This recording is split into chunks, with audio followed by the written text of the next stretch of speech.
Boa noite a todos.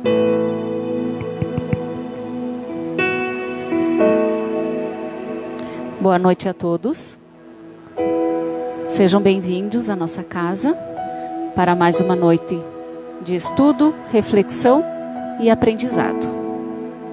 Para começar, eu vou fazer uma leitura do livro Vinha de Luz, ditado pelo Espírito Emmanuel a Chico Xavier. Queixas. Irmãos, não vos queixeis uns contra os outros, para que não sejais condenados. A queixa nunca resolveu o problema de ordem evolutiva. Entretanto, se os aprendizes do Evangelho somassem os minutos perdidos nesse falso sistema de desabafo, admirar-se-iam de volume o tempo perdido. Realmente, muitos trabalhadores valiosos não se referem a sofrimento e serviço com espírito de repulsa à tarefa que lhes foi cometida. A amizade e a confiança sempre autorizam confidências. Mesmo nesse particular, contudo, vale disciplinar a conversação. A palavra lamentosa desfigura muitos quadros nobres do caminho, além de anular grandes cotas de energia improficuamente. O discípulo do Evangelho deveria, antes de qualquer alusão amargurosa, tranquilizar o mundo interno e perguntar a si mesmo: queixar por quê? Não será a esfera de luta o campo de aprendizado? Acaso não é a sombra que pede luz, a dor que reclama o alívio? Não é o mal que requisita o concurso do bem?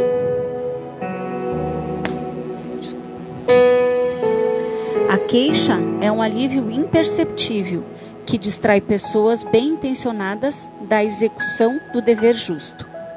Existem obrigações pequeninas e milagrosas que, levada ao efeito, beneficiam grupos inteiros. Todavia, basta um momento de queixa para que sejam irremediavelmente esquecidas. Se alguém ou algum acontecimento te oferece ocasião ao concurso fraterno, faça o bem que puderes sem reparar a gratidão alheia. E por mais duro que te pareça o serviço comum, aprende a cooperar com o Cristo na solução das dificuldades. A queixa não atende à realização cristã, em parte alguma, e complica todos os problemas. Lembra-te de que se lhes deres a língua, conduzirá-te à ociosidade, e se lhes derem os ouvidos, te encaminhará à perturbação. Então agora, vamos fazer a nossa prece. Eu peço que todos vocês fechem os olhos, se concentrem no nosso superior, se acomodem e sintam as palavras. Senhor de amor e luz, hoje nos reunimos com o coração aberto e a mente pronta para receber as novas sementes da sabedoria. Agradecemos pela oportunidade de estarmos aqui, fortalecendo nossa fé e renovando nossas forças para a caminhada da vida. Que esse momento seja um impulso para que cada um de nós desperte para o melhor que há dentro de si, acreditando no poder da transformação e na força do amor. Inspira-nos, Senhor, a ouvir com atenção, refletir com profundidade e sair daqui mais confiantes, mais serenos e mais dispostos a fazer o bem. Que a luz que nos envolve agora permaneça conosco, guiando nossos passos e iluminando nossos dias. Que assim seja. Convidamos então a nossa palestrante Luciane Banicelli com o conteúdo O que é Espiritismo, que eu acabei passando sem querer.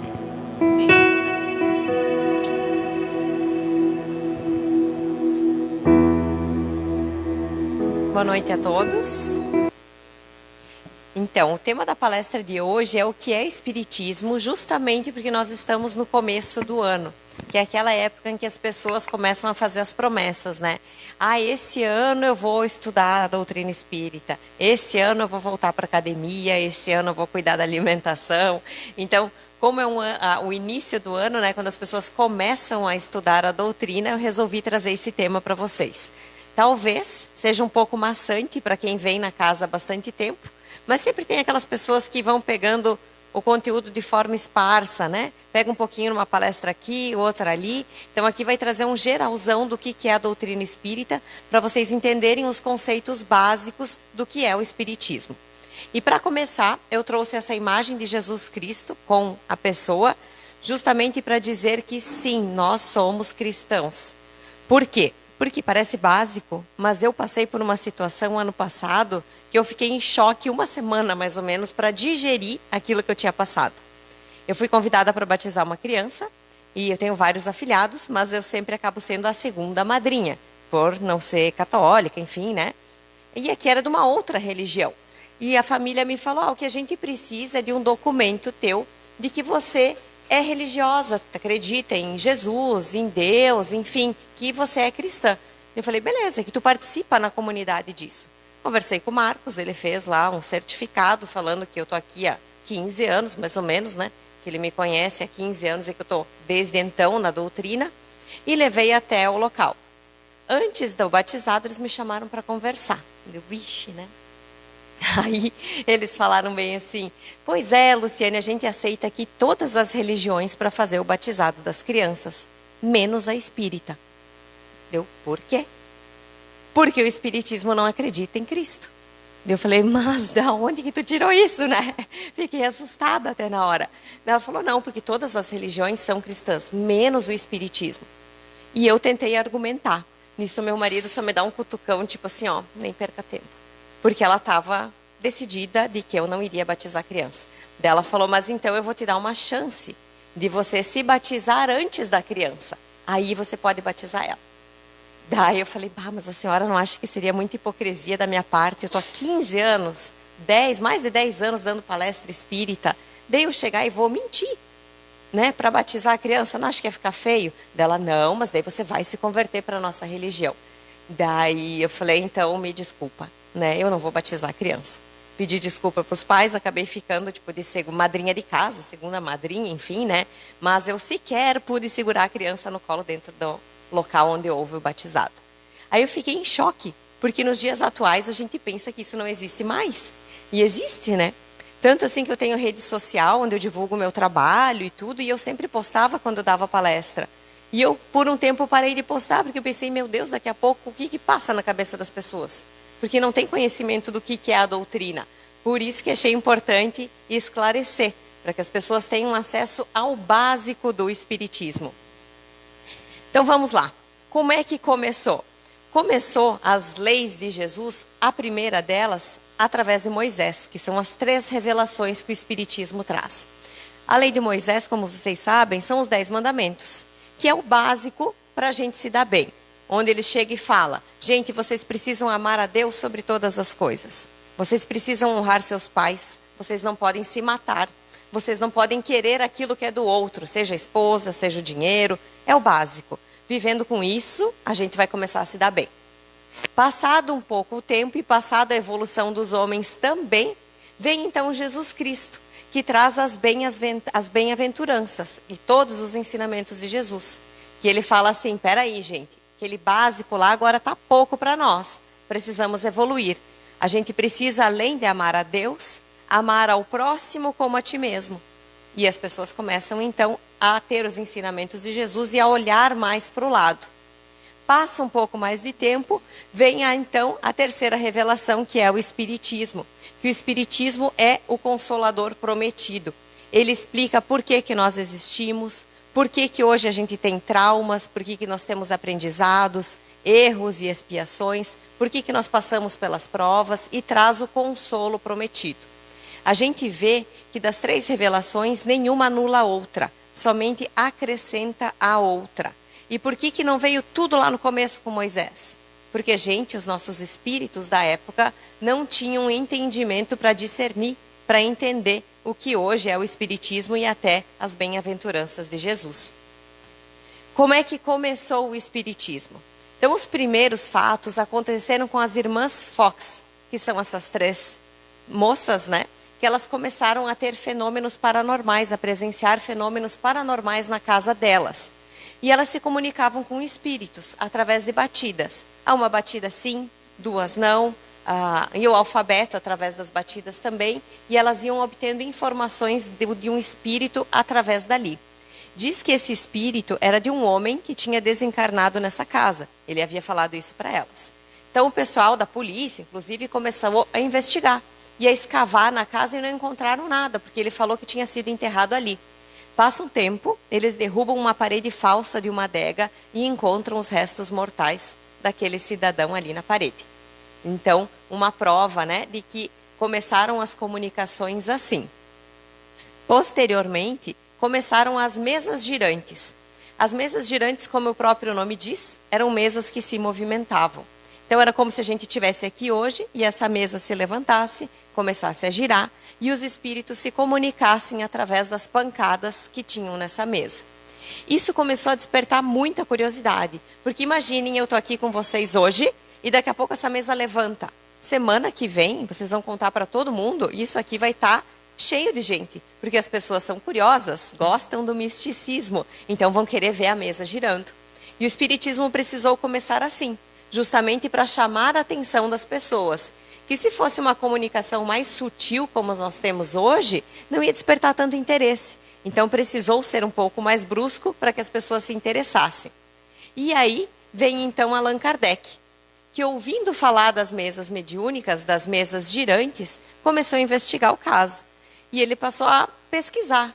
Foi lá ver se daqui a pouco não tinha um efeito magnético naquelas mesas, se não tinha um fio puxando escondido, como que acontecia essas manifestações.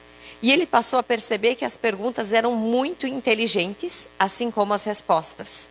Então ele falou, para, isso daqui tem alguma coisa, não é fraude. E passou então a estudar o espiritismo e então a codificar a doutrina espírita. O Allan Kardec, ele passou a observar que esses fenômenos mediúnicos aconteciam em vários locais. Então ele fazia as perguntas para as pessoas, que na época era carta, né? A gente não tinha como mandar mensagem para se comunicar e combinar. E fazia a mesma pergunta para vários médiuns. Fazia, por exemplo, a primeira pergunta do Livro dos Espíritos. O que é Deus? Não é nem quem é Deus, é o que é Deus. E daí todos eles respondiam a mesma coisa com palavras diferentes. Deus é a inteligência suprema, causa primária de todas as coisas. Todos eles respondiam iguais em diversos locais. Não tinha como se combinar. Então foi assim que Allan Kardec passou a codificar a doutrina, pesquisando através dos médiuns, fazendo as mesmas perguntas e obtendo as mesmas respostas, com um ou outro detalhezinho diferente, mas a essência era a mesma. Allan Kardec, então, codificou a doutrina espírita e criou o Pentateuco, que são os 5 principais livros da doutrina espírita, que são a base do nosso estudo. O primeiro deles foi o Livro dos Espíritos, que é um livro, para quem não conhece, de perguntas e respostas, e que eu recomendo muito que quem está começando na doutrina comece a leitura dele, porque ele é bem didático, bem gostoso de ler. Ele tem os princípios do espiritismo, fala sobre a imortalidade da alma, a natureza dos espíritos, as leis morais, a vida futura, e nele nós já encontramos alguns aspectos filosóficos da doutrina. O outro livro que veio depois foi o livro Que é o Espiritismo, em 1859. Esse livro ele não faz parte do Pentateuco, Mas ele é uma obra introdutória que eu gosto bastante também de indicar para quem está começando a ler a doutrina espírita, aquele livrinho de cabeceira de cama, porque ele traz os princípios da doutrina espírita e as principais respostas às objeções do espiritismo. Por exemplo, eu sou contra isso no espiritismo. Dá uma lidinha nesse livro que tu vai encontrar a resposta do porquê não ser contra isso no espiritismo. Ele vai elucidar muita coisa básica. Posteriormente, temos livros dos médiuns, que é aquele que mais desperta a curiosidade nas pessoas, porque é misticismo, né? Todo mundo quer saber como é que acontece a reunião mediúnica, como que você fala com o morto, como que ele responde. Também quero falar, quero receber notícia do lado de lá. Então, as pessoas ficam curiosas e querem muito ler esse livro. Não adianta começar por esse que vocês não vão entender, nem percam tempo. Começa no livro dos espíritos e depois que tiver a base, vem para o livro dos médiuns para entender melhor. Sem a base não adianta. Então ele vai reunir várias explicações, como que acontecem os meios de comunicação, as manifestações dos espíritos e o principal, como controlar a mediunidade. Porque a gente recebe muita gente no centro espírita médium que tem dificuldade, é difícil mesmo de você educar a mediunidade no começo, de controlar as manifestações. Então aqui a pessoa vai aprender como fazer. Temos o Evangelho segundo o Espiritismo, que o Evangelho ele diz sobre as máximas de Jesus, sobre as bem-aventuranças, explica diversas coisas, e o mais legal dele é que no final ele tem várias preces. Então, sabe aquele momento da vida que você está tão estressado, tão cansado, que tu não consegue nem rezar? Né? Às vezes, a gente está tão mal que tu não consegue nem rezar um Pai Nosso. Abre o Evangelho segundo o Espiritismo, que tenha várias preces atrás. Prece por quem acaba de nascer, prece para quem acaba de morrer, por um momento difícil, enfim, por dificuldades. Tem diversos tipos de prece para te orientar. Então, esse também é um livro super interessante para ter. E por último não, temos o Céu e o Inferno, que ele vai trazer uma comparação da situação da alma antes e depois do desencarne. E as penalidades e as recompensas da vida futura. Se eu fiz isso nessa vida, o que eu vou ter na vida próxima? Qual é a penalidade e qual é a recompensa por eu ter agido assim nessa vida? Explicando mais a reencarnação. E a Gênese, que daí sim traz temas da existência de Deus, a origem do bem e do mal, as leis da natureza, da vida terrena, a formação dos seres vivos, como é que começa o espírito, de que forma que surge o espírito, como é que tem a planta tem fluido vital, como é que acontece? Então explica tudo isso no livro da Gênese. Então o que é o espiritismo? O espiritismo nada mais é do que uma escola que educa, consola e combate a incredulidade de Deus, fornece provas da reencarnação, da nossa vida terrena, da existência da alma, da vida futura. Ele é um consolo para aqueles que nada creem e de tudo duvidam, porque aqui a gente encontra muitas respostas. O Espiritismo ele é baseado nessa tríplice de aspecto de doutrina. Por isso que o Espiritismo me cativou, porque ele não é somente uma religião. Ele é religião, ele é ciência e ele é filosofia. A ciência vai tratar da natureza, da origem dos espíritos e da relação com o mundo corporal. E não é uma ciência que eu posso fazer num laboratório, por exemplo, um experimento. Eu não consigo repetir uma comunicação mediúnica. O espírito veio e eu preciso desfrutar daquilo naquele momento para conseguir aprender alguma coisa. Ela é filosofia porque ela é um amor com sabedoria. Ela ensina a gente através do amor e amplia a compreensão da realidade. E é uma religião porque sublima, porque fala de Deus, porque fala de amor, porque fala de Jesus, fala de Maria, que também as pessoas questionam, tá, o espiritismo, o que pensa de Maria? Meu Deus, né? É a mãe de Jesus, a gente idolatra, não é a palavra certa, mas tem o mesmo amor por Maria que tem por Jesus, né? As pessoas têm algumas dúvidas acerca disso. O Allan Kardec fala muito sobre a fé inabalável, que tem a ver com essa tríade, que a fé inabalável só a que pode encarar frente a frente a razão em todas as épocas da humanidade. Então, se tem uma coisa que o Espiritismo prega é, se a ciência vem e comprova que o Espiritismo está errado, abandona-se aquela teoria do Espiritismo e segue a ciência, porque ela é uma fé raciocinada. Nada da doutrina espírita vai deixar de ter uma explicação. Ah, mas e a mediunidade? Achei o livro dos médiuns meio supérfluo. Então leia o livro Mecanismos da Mediunidade do Chico Xavier. Tem diversos livros bem mais profundos para quem gosta de estudar e que vão sim explicar a ciência junto com a doutrina espírita. Inclusive tem um ponto que fala assim, que a doutrina espírita sempre fala que se o homem atingiu, é porque Deus permitiu. Se a ciência hoje, por exemplo, prevê a possibilidade de você congelar um embrião, é porque Deus permitiu que isso acontecesse. Então não tem problema nenhum. Isso que é interessante do espiritismo, que a fé vai acompanhando a ciência, vai amadurecendo junto com ela. Chico falava, a doutrina espírita é ciência, filosofia e religião. Se nós tirarmos a religião, o que é que fica? Fica um corpo sem coração. Se tirarmos a ciência, fica um corpo sem cabeça. E se tirarmos a filosofia, fica um corpo sem membros. Um completa o outro. A doutrina espírita, então, tem na sua base, como nesse desenho, as obras básicas e os seus principais pilares. Que o primeiro deles é Deus, né? Deus soberanamente justo e bom.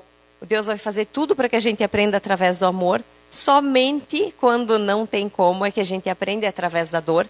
Então a gente tem que tirar da ideia aquela ideia de que Deus é punitivo, que Ele está querendo se vingar da gente. Não é assim que funciona. O Espiritismo fala da imortalidade da alma, que Deus criou o nosso espírito único e indivisível. E esse espírito não morre nunca. Ele só passa de uma vida para outra, muda o corpo físico, mas o espírito nunca morre. Ou seja, a morte não existe. Existe somente a morte do corpo físico. E a reencarnação? O que é a reencarnação? Estou indo e vindo várias vezes nesse planeta, esse mesmo espírito, para aprender, evoluir e crescer a cada evolução, a cada reencarnação que eu passo, para que o meu espírito cresça e aprenda com as provas dessa vida. Comunicabilidade, nós espíritas então cremos, temos certeza da comunicabilidade entre os mortos e os vivos, né? Existe essa possibilidade. Óbvio, gente, que não é uma coisa tão fácil. Senão eu sempre brinco, senão eu ia chamar a minha avó que já desencarnou para o churrasco de domingo. Não é assim, não é quando eu quero. Vai acontecer quando for e se for necessário. Existe daí a comunicação. Porque é um canal difícil, porque não tem tantos médiuns disponíveis, porque a pessoa precisa seguir a vida dela no plano reencarnatório, não pode ficar toda hora mandando notícia para nós que ficamos. Então, cada um tem o seu segmento. Por isso que a comunicabilidade não é uma coisa tão simples, mas sim, ela existe. Prova disso, os inúmeros livros de Chico Xavier e cartas psicografadas que tem. E a pluralidade dos mundos, que a gente tem diversos mundos, diversos planetas, e que Jesus Cristo é o governador do nosso. Ele que administra e cuida do nosso. As características do Espiritismo são concepção tríplice do homem. Nós somos um espírito, temos um perispírito que une o espírito ao corpo enquanto nós estamos encarnados, e nós temos o corpo físico, que é essa roupa que a gente está usando nessa vida, e que quando a gente morrer, esse corpo físico será descartado. Mas o espírito e o perispírito permanecerão vivos. Sobrevivência do espírito como individualidade. Esse espírito que está aqui, o meu, ele é individual, ele não pode ser dividido, ele não vai, a hora que eu morrer também. Não tem como ele ser dividido e daqui a pouco, vai para o filho um pedaço do espírito. Não, o meu filho tem o espírito dele, não herdou nada do meu espírito, cada um no seu. Continuidade da responsabilidade individual. Eu sou responsável por aquilo que eu fiz nessa encarnação. Então, se eu errei nessa encarnação, certamente posso daqui a pouco passar despercebida na lei dos homens, mas na lei de Deus não. Então, se eu não reemendar, se eu não corrigir, possivelmente na próxima eu arcarei com aquilo. E a progressividade do espírito dentro do processo evolutivo em todos os níveis da natureza. Todos os espíritos estão aqui para evoluir, inclusive os de animais. Então, os espíritos vão evoluindo dentro da sua cadeia evolutiva e nós estamos nessa. Nós temos a escala espírita, né, de espíritos imperfeitos, bons e puros, e nós, habitantes do planeta Terra, ainda estamos nos espíritos imperfeitos. Qual que é a finalidade? Evoluir sempre para o bem. Que eu veja quais são os meus problemas de moral e de conduta e busque repará-los para que o meu espírito possa evoluir nesta encarnação. E por que o Espiritismo bate tanto na tecla da caridade? Vocês vão ver que a gente sempre fala, pratique caridade, pratique caridade. Porque a caridade vem da moral, da boa vontade, da tolerância que a gente tem com todos. É claro, eu sempre brinco, doação de roupa é uma caridade, sim. Ajuda muita gente, sim. O Centro Espírita está sempre recebendo e está sempre doando, sempre repassando essas roupas. Mas o fato de eu tirar aquilo que não me serve mais e doar para alguém, será que é uma caridade bem pura, assim, bem, né? Será que está exigindo alguma coisa de mim? Eu estou fazendo um favor para mim. Eu estou tirando aquela peça do guarda-roupa que está ocupando espaço, eu quero colocar uma outra e eu estou passando para alguém. Então, que a gente tenha aquela caridade moral, que é a caridade com as pessoas que estão ao meu redor, de ter um pouco de ouvido com as pessoas que precisam, de dar um carinho para quem está ao meu lado, de escutar quem precisa, de tratar bem qualquer pessoa que passe por mim, sem menosprezar, sem agredir, que eu seja caridoso com todos aqueles que me cercam, porque você nunca sabe o que o outro está passando. Então, faça caridade, ajuda no Centro Espírita, faça alguma coisa em prol de alguém, não somente na parte material, mas na moral também, que vocês vão ver como isso vai fazer bem para vocês. A gente sempre fala que pratica caridade. Uma época eu ajudava no grupo das criancinhas no sábado. E daí é bem aquela história que eu saía de lá melhor do que as crianças que estavam saindo de lá, que eu tinha ajudado. Eu que estava sendo ajudada. Eu saía de lá muito melhor do que eu tinha chegado. E é essa que é a caridade. Eu estou fazendo bem para o outro, estou fazendo bem para mim. Então, que a gente reflita sobre essa caridade, de vir aqui, de ajudar. Daqui a pouco tu escutou minha palestra ou qualquer outra. E aquilo pode servir para uma pessoa que não vem aqui, não gosta do espiritismo. É um jeito de falar para ela de uma forma que aquilo caia bem para ela e que possa ajudar aquela pessoa. Essa é a caridade que o espiritismo tanto prega. A doutrina espírita diz que nós somos livres para decidir sobre os nossos atos, muito embora nos tornemos escravos de suas consequências. Então o Espiritismo te dá o livre-arbítrio, essa é a tua vida. Você faz com ela o que você bem entender. Se você quiser fumar, por exemplo, pode fumar. Mas quem que vai arcar com a consequência? Você. Daqui a pouco, se você ficar doente e abreviou a tua vida, é uma consequência do teu ato. Então você precisa arcar com o teu livre-arbítrio pela tua escolha. Eu uso o cigarro porque é um exemplo mais básico, né, gente? Mas todas as outras que nós temos na nossa vida, que a gente é responsável pelos nossos atos, pelas nossas atitudes. Que definição pode se dar à moral? Que o Espiritismo tanto fala da moral. A moral é a regra de bem proceder, isto é, de distinguir o bem do mal. Funda-se na observância da lei de Deus. O homem procede bem quando tudo faz pelo bem de todos, porque então cumpre a lei de Deus. Só fazer o bem para o outro. É fácil, por que a gente não faz? Lei do progresso. Faculdades que dão ao homem o poder de acelerar ou retardar o seu progresso pelas suas escolhas certas ou equivocadas, feitas dentro de seu atual nível de consciência. Então, lembra que no começo eu falei que veio primeiro os 10 mandamentos, porque o nível de consciência era aquilo que a gente conseguia entender. Hoje o nosso nível de consciência é maior, então exige-se de nós mais também. Um pouco mais de atitude, de bondade, de benevolência, de amor ao próximo, porque nós temos capacidade de fazer isso. Reconhece-se o verdadeiro espírita pela sua transformação moral e pelos esforços que faz para dominar as suas más inclinações. Quem que é o bom espírita? É quem faz isso. Eu sei quais são as minhas más inclinações e tenho certeza que cada um de vocês aqui sabe qual é a sua.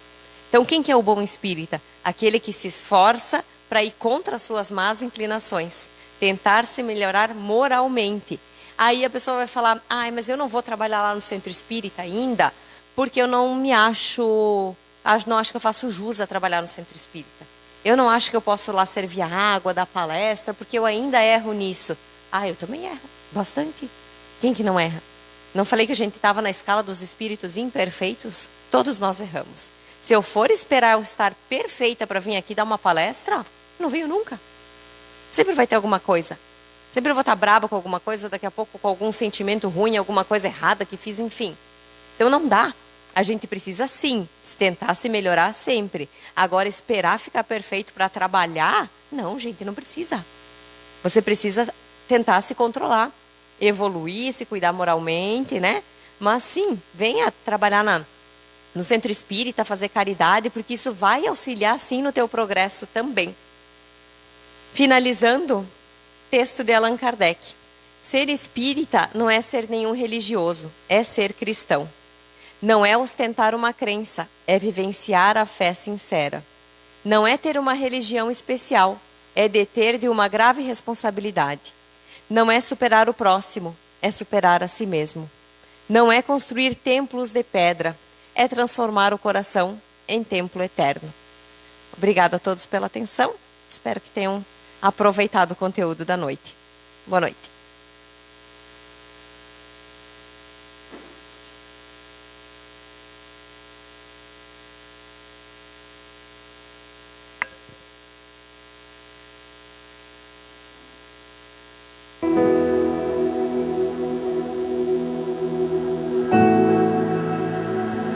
Muito obrigada por tantos esclarecimentos, né?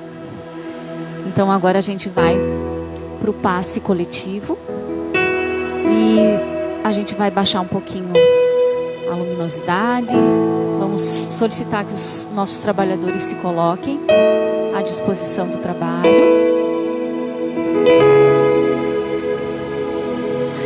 Peço então que todos fechemos os nossos olhos, elevem o nosso pensamento. Pai de bondade e amor, ao encerrarmos esse encontro, sentimos gratidão por cada palavra que tocou o nosso coração, por cada reflexão que nos inspirou. Que possamos levar conosco a coragem para enfrentar desafios, a fé para seguir adiante e a alegria de viver com propósito. Que as lições de hoje se transformem em atitudes concretas, espalhando paz, esperança e amor por onde passarmos. Que cada amanhecer seja visto como uma nova oportunidade de recomeçar, de aprender e de servir. Que possamos sair daqui mais fortalecidos, mais confiantes e mais comprometidos com o bem. Que Jesus nos acompanhe e nos fortaleça hoje e sempre. Que assim seja.